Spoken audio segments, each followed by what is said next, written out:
Malam Maulid ini orang katakan 40 banyak, 40 itu tak banyak. Kalau bercerita tentang Nabi Muhammad sallallahu alaihi wasallam. Siapa yang mengatakan kenyang tentang cerita Nabi Muhammad sallallahu alaihi wasallam? Saya takut cerita orang tentang selain Nabi Muhammad telah dipenuhi oleh hati dalam hati kita oleh Allah.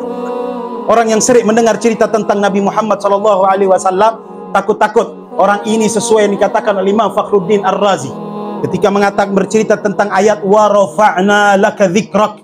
Sesungguhnya wahai Muhammad, kami angkat zikirmu, yaitu namamu, cerita-ceritamu kami angkat di atas seluruh ciptaan Allah Subhanahu wa taala.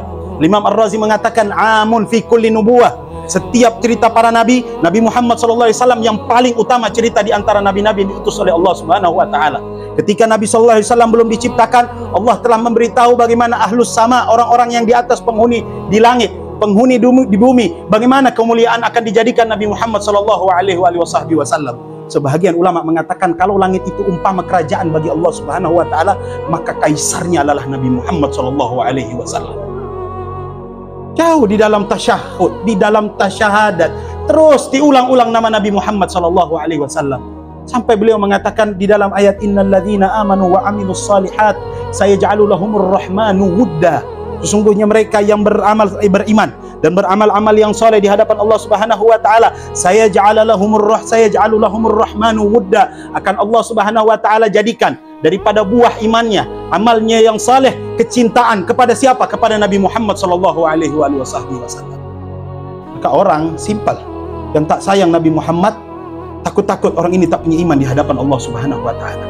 Orang yang tak suka cerita tentang Nabi Muhammad sallallahu alaihi wasallam, takut confirm orang ini amalnya sedikit di hadapan Allah Subhanahu wa taala, atau tak pernah dikira buat baik oleh Allah Subhanahu wa taala.